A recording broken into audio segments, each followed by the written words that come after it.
Assalamualaikum warahmatullahi wabarakatuh. Nama saya Nur Khalida. Saya dari Magister Ilmu Kebencanaan Universitas Syahkuala. Hari ini saya akan mempresentasikan tugas mata kuliah pengetahuan bencana dengan judul Perubahan Iklim.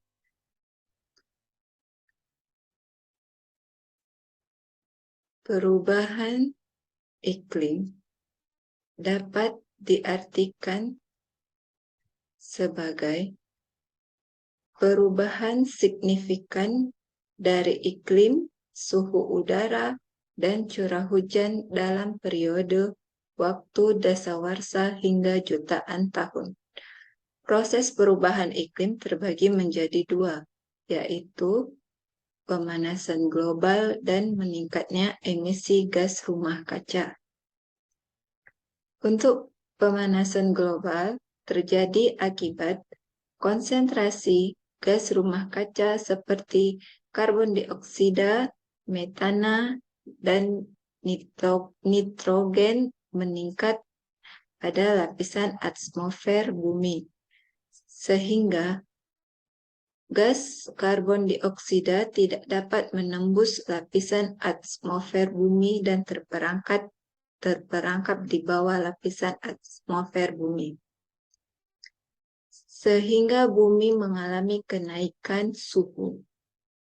Untuk proses yang kedua, akibat meningkatnya gas rumah kaca yang disebabkan penggunaan bahan bakar fosil pada kendaraan bermotor. Yang kedua, akibat deforestasi atau pengundulan hutan. Yang ketiga, adanya kegiatan peternakan dan pertanian. Penggunaan CFC untuk lemari es dan AC. Penggunaan aerosol untuk pengharum ruangan dan obat anti nyamuk. Dalam penanganan perubahan iklim, Indonesia sebagai negara kepulauan sangat berkomitmen dalam mengurangi emisi gas rumah kaca. Pada Nationally Determined Contribution atau NDC yang kedua, Indonesia tetap mempertahankan target awal yang telah ambisius sebagaimana tercantum dalam NDC yang pertama, yaitu pengurangan emisi 29% dengan upaya sendiri dan dapat meningkat hingga 41% dengan dukungan internasional. Pada tahun 2030, Indonesia akan mendekati pada kondisi sebagai penyerap karbon neto di sektor kehutanan dan penggunaan lahan atau volume. Indonesia juga berencana untuk mengurangi penggunaan batu bara secara bertahap hingga 60% pada tahun 2050, serta akan bergerak maju menuju kondisi tanpa emisi neto pada tahun 2070. Dalam konferensi tinggi tentang perubahan iklim, Presiden Republik Indonesia, Bapak Joko Widodo, perubahan iklim adalah ancaman besar bagi kemakmuran dan pembangunan global, sehingga solidaritas, kemitraan, kerjasama, dan kolaborasi global menjadi kunci untuk mengatasi persoalan ini. Konferensi Al-Fatih 27 akan diselenggarakan pada November 2022 di Mesir. Apa yang dibawa Indonesia ke dalam forum tersebut? Pada Pavilion Indonesia di COP27 nantinya akan mengangkat tema Stronger Climate Action Together. Yang kedua adalah mempromosikan program Follow Net Science 2030 Indonesia. Yang ketiga, optimalisasi transisi energi, mobilisasi keuangan dalam penanganan perubahan iklim untuk pembangunan berkelanjutan, perubahan iklim dan ekosistem. Swiss Sustainable Development Goals memiliki 17 tujuan yang harus dicapai pada tahun 2030. Tujuan nomor 13 adalah tentang penanganan perubahan iklim. Indonesia juga telah melalui rehabilitasi hutan mangrove seluas 6.000 hektar di tahun 2024. Indonesia juga telah merehabilitasi 3 juta lahan kritis antara tahun 2010 sampai tahun 2019. Sektor yang semula menyumbang 60% emisi Indonesia akan mencapai carbon net science selambatnya tahun 2030.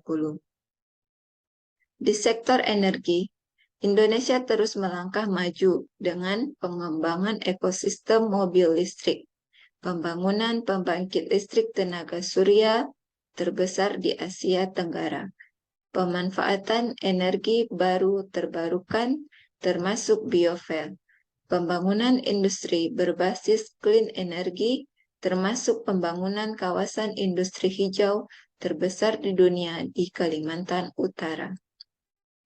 Kebijakan pengendalian perubahan iklim dan SDG harus diintegrasikan ke dalam program perencanaan pembangunan. Salah satu capaian yang dilakukan Indonesia dalam mencapai tujuan SDG dan target penurunan emisi gas rumah kaca adalah dengan mencantumkan target penurunan emisi gas rumah kaca sebagai salah satu kerangka ekonomi makro. Artinya, indikator emisi gas rumah kaca sama dengan indikator pertumbuhan ekonomi, pengurangan kemiskinan, dan sebagainya. Ditetapkan juga pembangunan rendah karbon dan ketahanan iklim sebagai bagian dari agenda prioritas nasional dalam Rencana Pembangunan Jangka Menengah Nasional atau RPJMN tahun 2020 sampai 2024. Perubahan iklim berdampak sangat luas bagi kehidupan masyarakat. Kenaikan suhu bumi tidak hanya berdampak pada naiknya temperatur bumi, tetapi juga mengubah sistem iklim yang mempengaruhi berbagai aspek pada perubahan alam dan kehidupan manusia, seperti kualitas dan kuantitas air, habitat, hutan, kesehatan, lahan pertanian, dan ekosistem wilayah pesisir.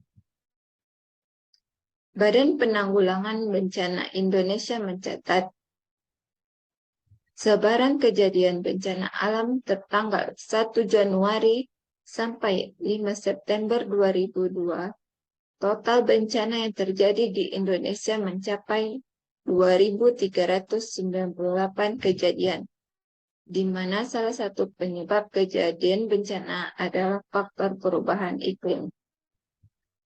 Bagaimana mencegah perubahan iklim atau mengurangi dampak dari perubahan iklim? Yang pertama, kita dapat hemat penggunaan listrik, hemat pemakaian air, gunakan produk ramah lingkungan, lakukan 5R, rethink, reduce, reuse, recycle, dan replace. Gunakan kendaraan umum, kurangi pemakaian gas aerosol, dan melakukan penanaman pohon. Sekian presentasi dari saya. Wassalamualaikum warahmatullahi wabarakatuh.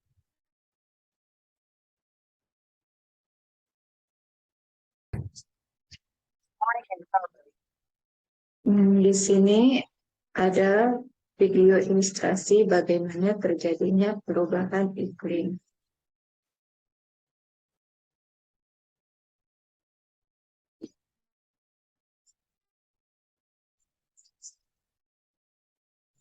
Seperti kita ketahui, perubahan iklim itu harus dikenali, dihadapi, dan ditanggulangi. Saat ini, bumi kita memiliki suhu yang hampir tidak layak huni, di mana ada kenaikan suhu bumi setiap tahunnya atau dikenal pemanasan global.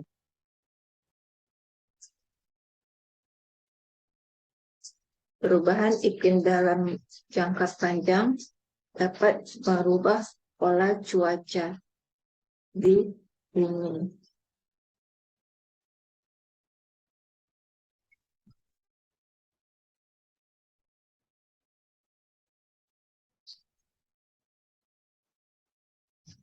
Beginilah ilustrasi dari terjadinya kenaikan suhu bumi, di mana oksigen, nitrogen, karbon dioksida, dan nitrogen oksida metana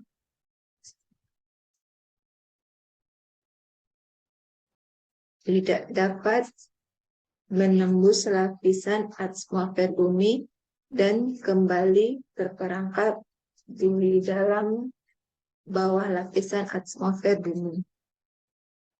Sehingga terjadilah kenaikan suhu bumi.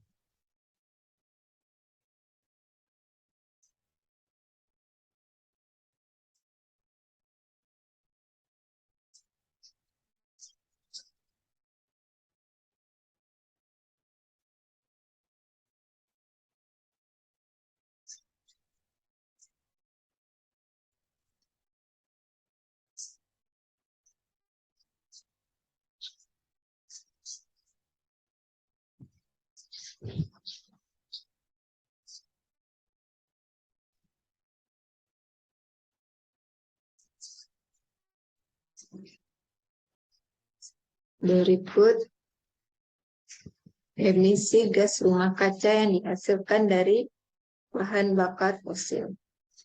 Timbunan sampah manusia setiap tahunnya juga menjadi penyebab terjadinya perubahan iklim di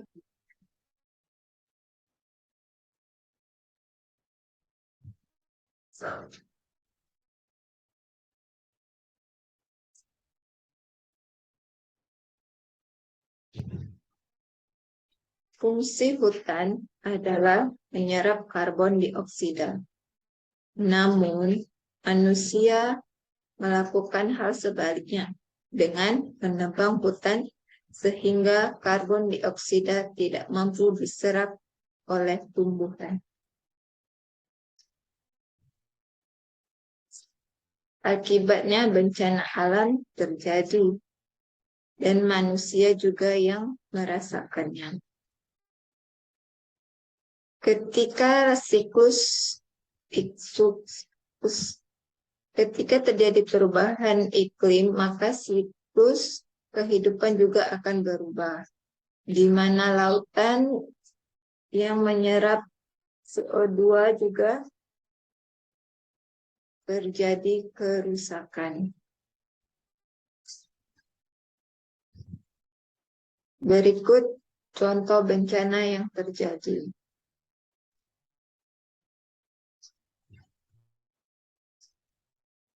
Maka dari itu, kita harus beralih dengan penggunaan energi yang ramah lingkungan.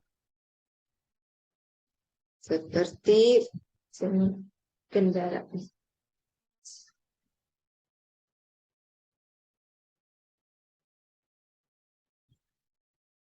Sekian. Assalamualaikum warahmatullahi wabarakatuh.